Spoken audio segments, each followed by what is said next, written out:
Hôpital universitaire de Rotterdam. Gravement malade, Roy Rogers est sur le point de se faire greffer un nouveau rein. Je t'aime. Je t'aime. À tout à l'heure. Allez. Sa mère Vera va elle aussi passer sur la table d'opération. Afin que son fils puisse bénéficier d'une transplantation rénale, elle va donner un de ses reins à un inconnu le même jour. Cette démarche est désormais possible dans quelques pays européens.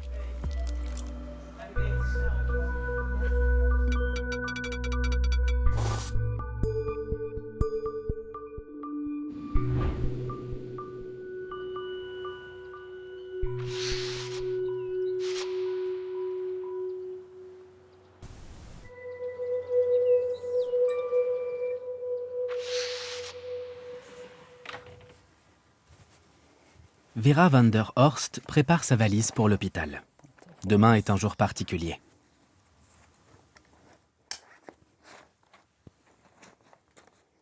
Je suis heureuse que ça arrive enfin, mais ça me fait quelque chose.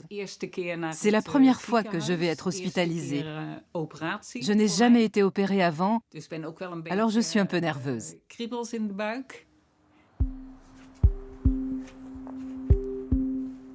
Mais d'abord, Vera et son épouse Anna profitent d'un bain de soleil. Leur fils Roy, quant à lui, est déjà à l'hôpital. Il souffre d'une maladie génétique et ses reins ne fonctionnent plus correctement.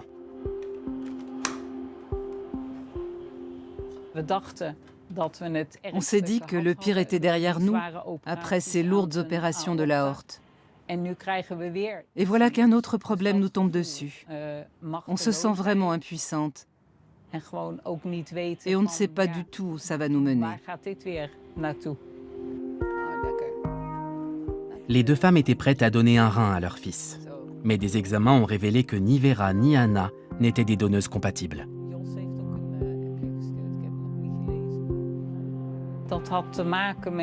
C'était une histoire d'anticorps. Après toutes ces opérations, l'organisme de Roy en était bourré. C'est là qu'on nous a parlé du programme de dons croisés. Grâce à ce programme, Roy a pu trouver un donneur dans le registre national. En échange, il devait proposer un autre donneur disposant d'un rein sain, ce qui était le cas de Vera.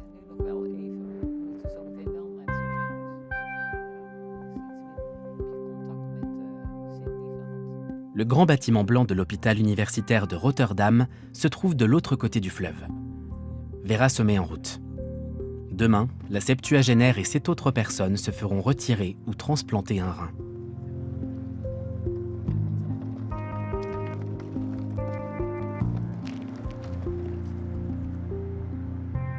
Cet établissement est le plus grand hôpital des Pays-Bas.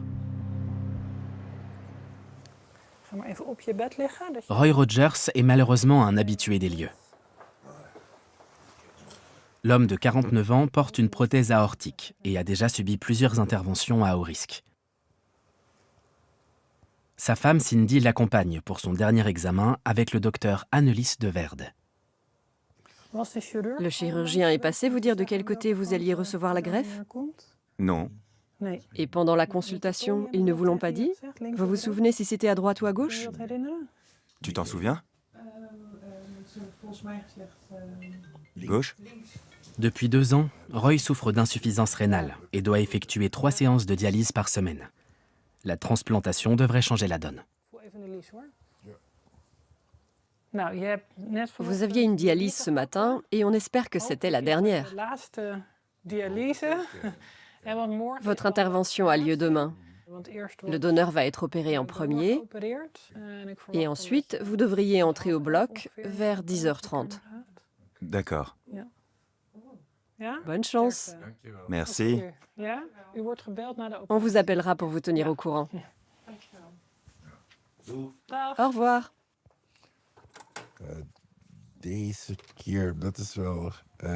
Ce qu'il y a de particulier cette fois, c'est que ma mère sera aussi à l'hôpital. Normalement, je suis tout seul ici. Mais là, c'est différent. Je ne m'inquiète pas seulement pour moi, mais aussi pour elle.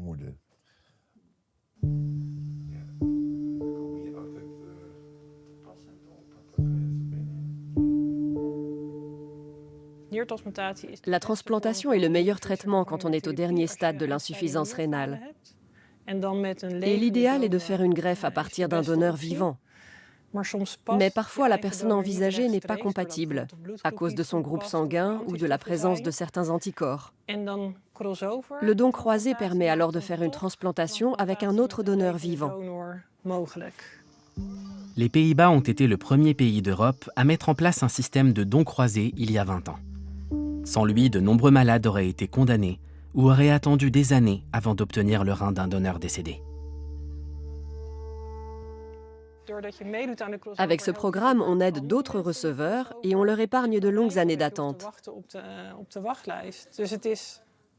Tout le monde est gagnant, y compris les personnes qui sont sur liste d'attente, car elles pourront être transplantées plus rapidement.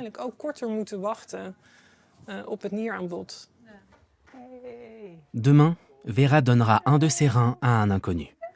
C'est son engagement qui permettra à son fils Roy de recevoir à son tour un organe compatible provenant d'un des proches d'un autre malade.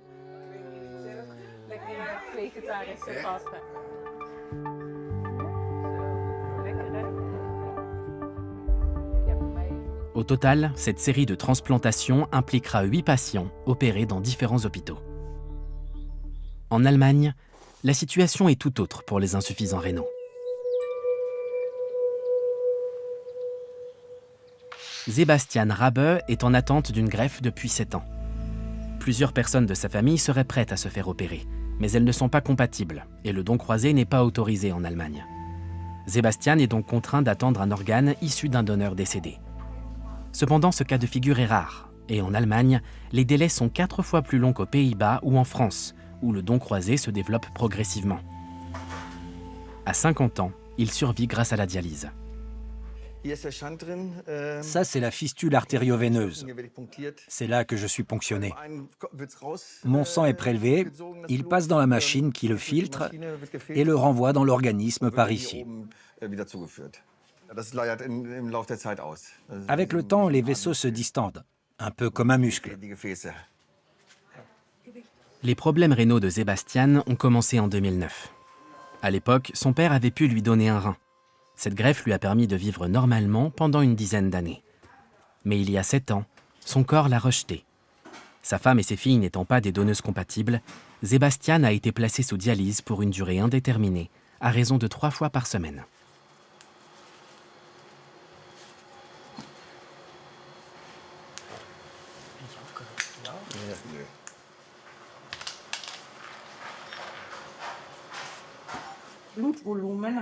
En moyenne, le volume de sang traité pendant la dialyse correspond à 83,5 litres. Le sang est prélevé au niveau de l'artère, il est filtré dans la machine, puis il est réinjecté par la veine. Je ne sais pas combien de temps je pourrais vivre sans dialyse. Ça me sauve la vie, mais c'est aussi pesant de venir ici un jour sur 2 et de rester plusieurs heures dans cette position. D'un côté, c'est une chance et de l'autre, c'est un fardeau. La machine de dialyse filtre les déchets métaboliques et les toxines contenues dans le sang. Elle contribue aussi à la régulation des fluides, car sans les reins, l'urine n'est pas éliminée par l'organisme. Mais à long terme, ce nettoyage éprouve le corps.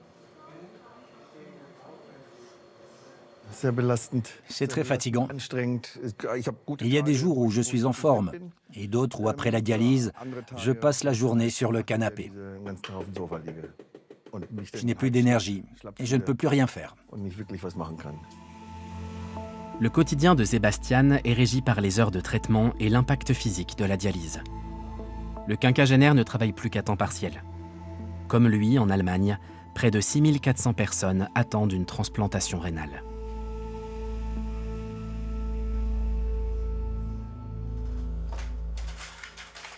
Cet après-midi-là, Sebastian reçoit la visite de ses parents. Aucun membre de la famille ne pouvant donner son rein, tous placent leur espoir dans la possibilité d'un don croisé.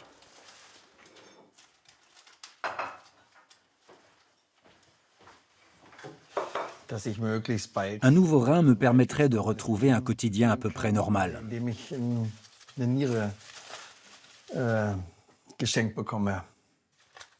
Je n'ai pas beaucoup de rêves dans la vie. Je n'ai pas envie de posséder énormément de choses. Je veux juste être en bonne santé.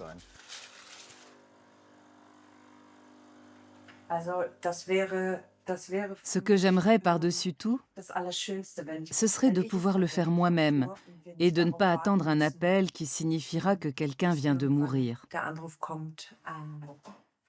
Je voudrais pouvoir jouer un rôle actif.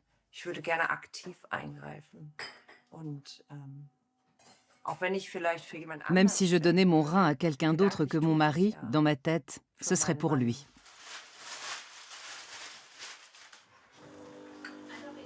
Un projet de loi sur le don croisé vient d'être approuvé, mais il pourrait s'écouler encore des années avant qu'il ne soit mis en pratique. À l'heure actuelle, les patients attendent 8 à 10 ans un rein provenant d'une personne décédée. Le père de Sébastien ayant le même groupe sanguin rare que lui, il a pu être son donneur il y a 17 ans.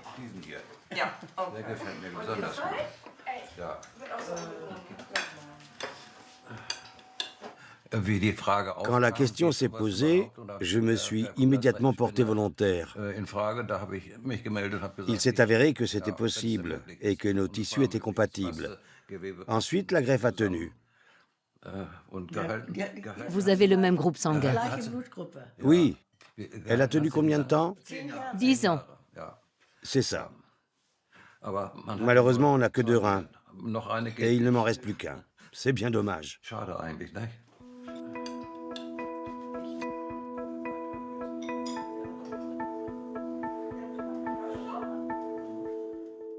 Aux Pays-Bas, le don rénal existe sous différentes formes.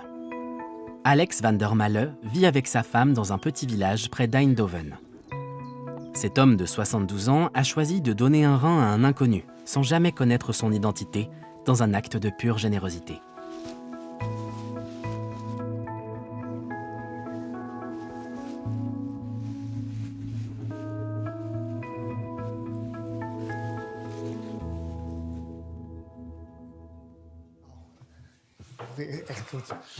J'ai retrouvé plein de belles choses dans mes vieilles photos. Alex van der Malle a été médecin généraliste pendant des années, avant de travailler dans un établissement de soins palliatifs. Tu étais encore jeune. Oui, j'étais un peu plus jeune. Les parcours de ses patients lui ont donné envie de continuer à aider son prochain d'une autre manière. Dans mon cabinet, puis en soins palliatifs, j'ai vu à quel point un don peut rendre les gens heureux, leur offrir un nouveau départ et leur redonner la liberté. Alors c'était important pour moi de le faire, parce que j'avais envie d'être vraiment utile. Je l'ai toujours connu comme un médecin qui aime travailler et aider les autres. Alors c'était une très belle façon pour lui de boucler la boucle.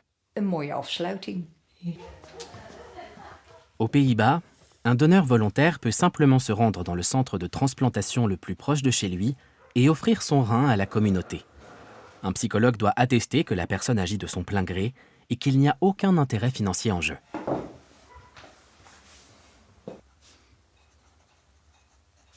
Pour le septuagénaire, le système exclut ainsi tout risque de trafic d'organes. Je pense que la confiance est très importante dans ce processus. Il faut être sûr que le donneur ne touche pas d'argent pour son geste et qu'il n'a pas l'intention d'en toucher. Personnellement, je suis convaincu par ce modèle.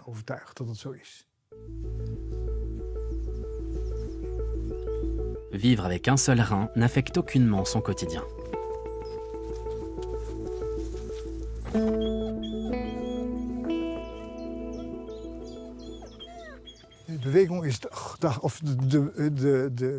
Ma motivation, c'était de pouvoir aider quelqu'un. Quand je me promène ici, je peux regarder au loin et aller de l'avant.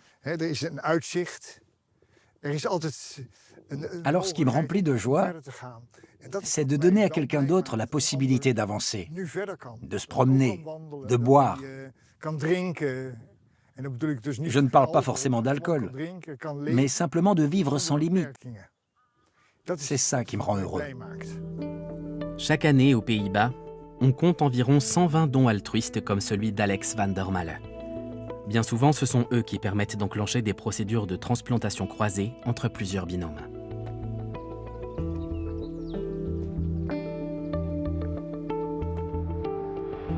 Celle de Roy Rogers et sa mère Vera va aboutir aujourd'hui à Rotterdam.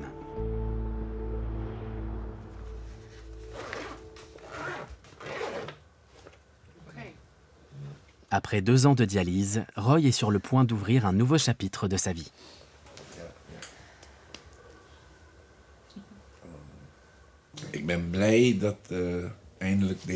Je suis content que ce jour arrive enfin.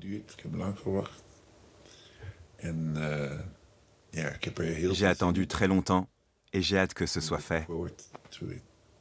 Ils sont en train de prélever mon nouveau rein. Oui, ça se passe en ce moment même. C'est fou, non? Oui, c'est vraiment bizarre. Quelques chambres plus loin, Vera attend son opération qui aura lieu aussi dans la journée.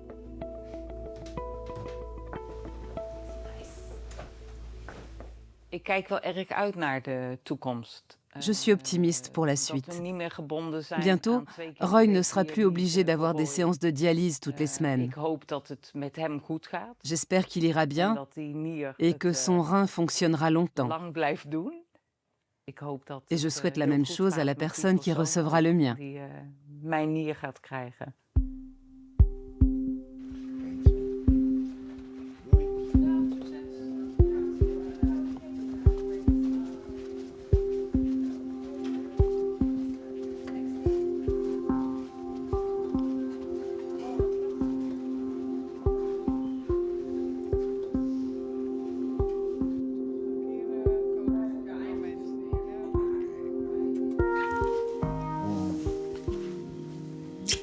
Je t'aime. Je t'aime.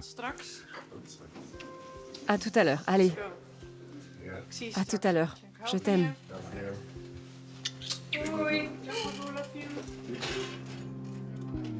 Si le chirurgien Robert Minet pratique couramment des greffes de reins, les transplantations croisées, en revanche, sont des interventions autrement plus complexes. L'avantage, c'est qu'on ne transplante pas entre groupes sanguins différents. On s'assure que le donneur et le receveur ont le même. Ça augmente les chances de survie et la longévité de la greffe.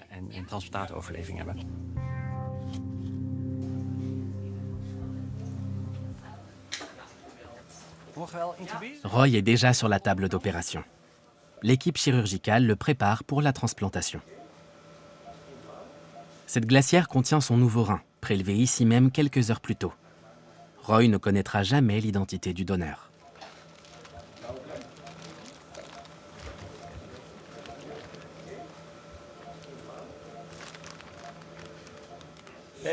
Tu sors le rein? Les chirurgiens placent le rein à côté du champ opératoire afin de déterminer comment suturer les différents vaisseaux sanguins.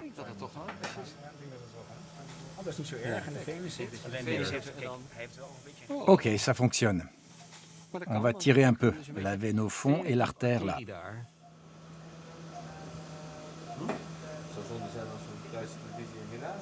L'organe est inséré 30 minutes plus tard. On sort le greffon de la glace.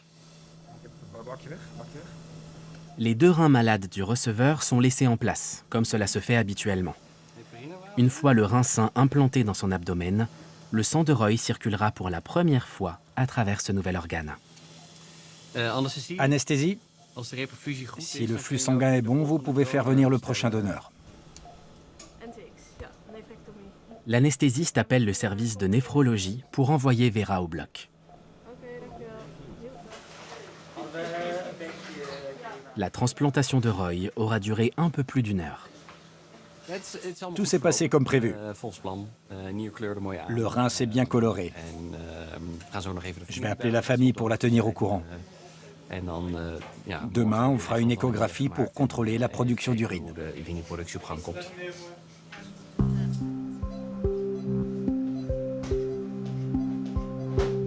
Les médecins s'accordent une courte pause en attendant l'arrivée de Vera.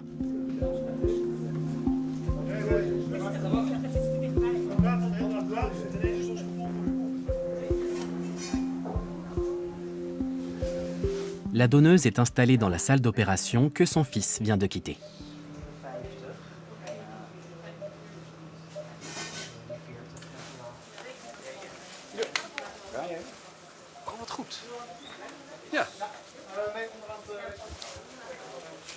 Robert Minet extrait le rein de la manière la moins invasive possible afin de préserver le patient. Sa collègue et lui réalisent plusieurs incisions dans l'abdomen. Tout en contrôlant leur travail à l'aide d'une caméra, ils détachent minutieusement les artères, les veines et l'urétère qui relient le rein à la vessie.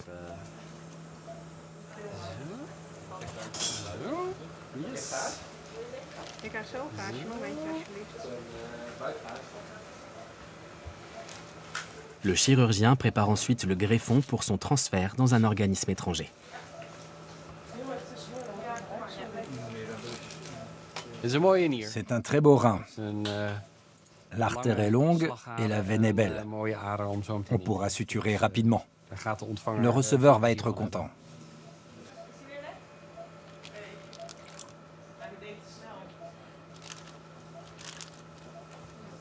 Tenez, Anne-Marie.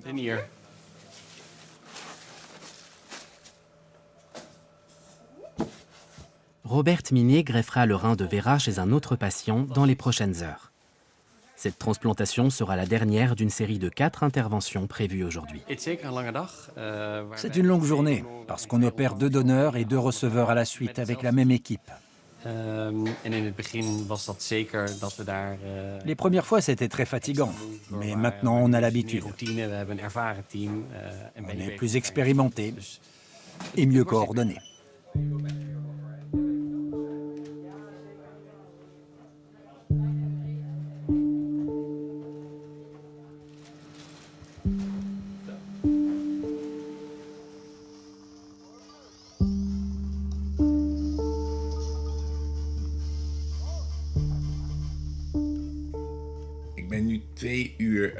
Ça fait 2 heures que je suis sorti du bloc et je me sens vraiment bien. Les gens qui reçoivent un nouveau rein disent généralement avoir plus chaud et se sentir en meilleure forme. C'est exactement la sensation que j'ai. J'ai l'impression que mon corps s'est réchauffé et je suis plein d'énergie.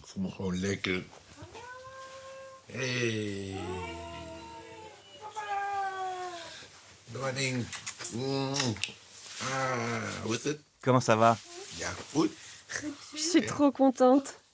Tu as bonne mine. On dirait qu'il s'est rien passé. Oui, tu as vu? Et mamie, ça va? Tout s'est bien passé aussi.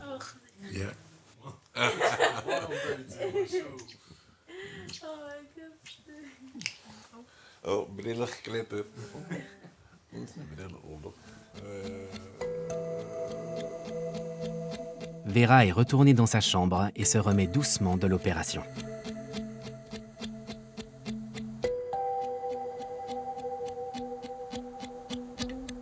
Pour Sebastian Arabe, la possibilité d'une transplantation est encore lointaine. Le quinquagénaire a rendez-vous au centre hospitalier universitaire d'Hanovre. C'est ici qu'il a reçu le rein de son père il y a 17 ans et que les médecins ont découvert que sa femme et sa fille n'étaient pas des donneuses compatibles.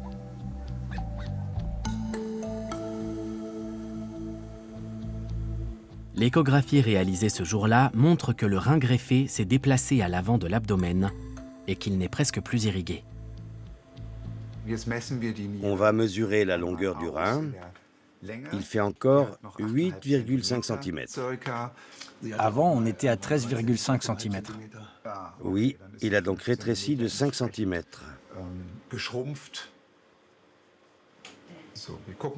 On va regarder vos reins maintenant. Il faut faire un contrôle tous les ans. On ne les distingue presque plus. Inspirez. Ici, on voit le pôle inférieur et là, le pôle supérieur. Il y a des petits kystes qui se développent et qu'il faut surveiller.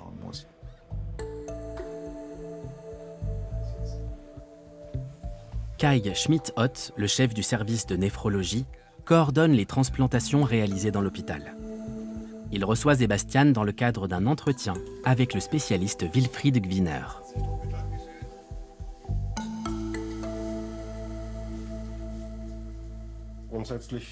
On sait que les délais d'attente vont de 8 à 10 ans. Pour ce qui est du don croisé, ce serait éventuellement possible en Autriche ou en République tchèque.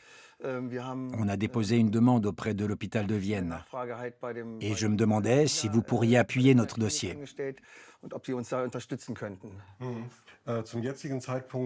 À l'heure actuelle, on ne peut pas organiser de transplantation croisée.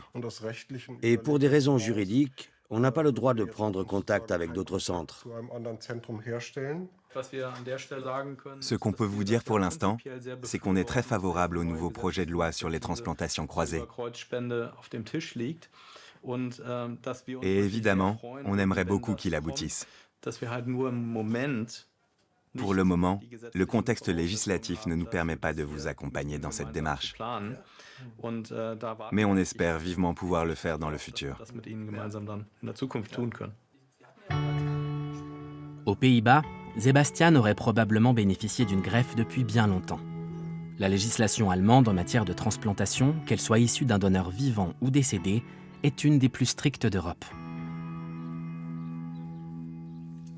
Annika aimerait pouvoir aider son mari en donnant un de ses reins à un inconnu. Mais le couple est condamné à attendre, indéfiniment.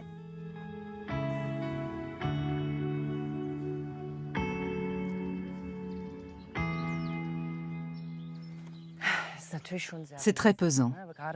Je vois à quel point il s'est affaibli au fil des années, pas seulement physiquement, mais aussi psychologiquement. Alors c'est angoissant d'imaginer comment ça pourrait évoluer et combien de temps il pourrait encore rester dans cet état. Ça fait peur.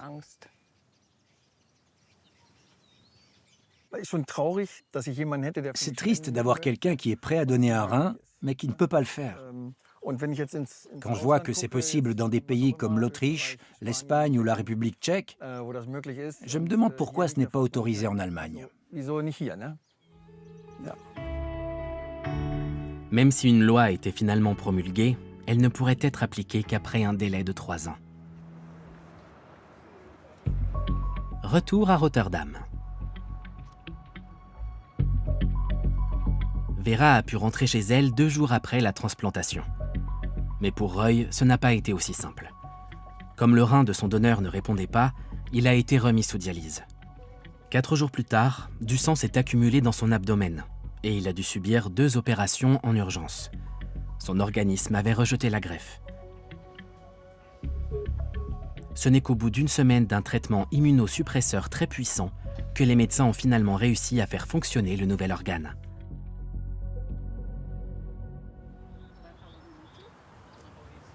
« 5 semaines plus tard, Vera et Anna rendent visite à Roy chez lui, à Dordrecht. Cela fait 1 semaine qu'il a arrêté la dialyse et son nouveau rein est désormais fonctionnel à 30%.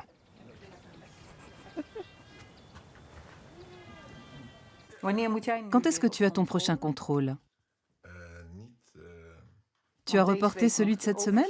Oui, j'y retourne la semaine prochaine. Les derniers résultats étaient meilleurs que ceux de la semaine précédente. Les médecins disent qu'on va vers un mieux. Alors je suis vraiment content. Vous voulez boire quelque chose? Je peux avoir de l'eau? Je veux bien café. Le système immunitaire de Roy restera fortement affaibli pendant environ 1 an. Et la possibilité que son corps rejette un jour la greffe n'est pas à écarter. De son côté, Vera est en pleine forme. Je n'ai pas eu de douleur. Ça fait presque 6 semaines et c'est comme si je n'avais jamais été opérée. Je me sens parfaitement bien. Quand j'y pense, je trouve ça beau. Je dis toujours que ma mère m'a donné la vie et que Vera, ma deuxième mère, m'a permis de la prolonger. Malgré les complications, cette greffe a de bonnes chances de simplifier la vie de Roy et de sa famille. Et quelque part aux Pays-Bas, un autre malade à un stade avancé d'insuffisance rénale a peut-être pris un nouveau départ grâce au don de Vera.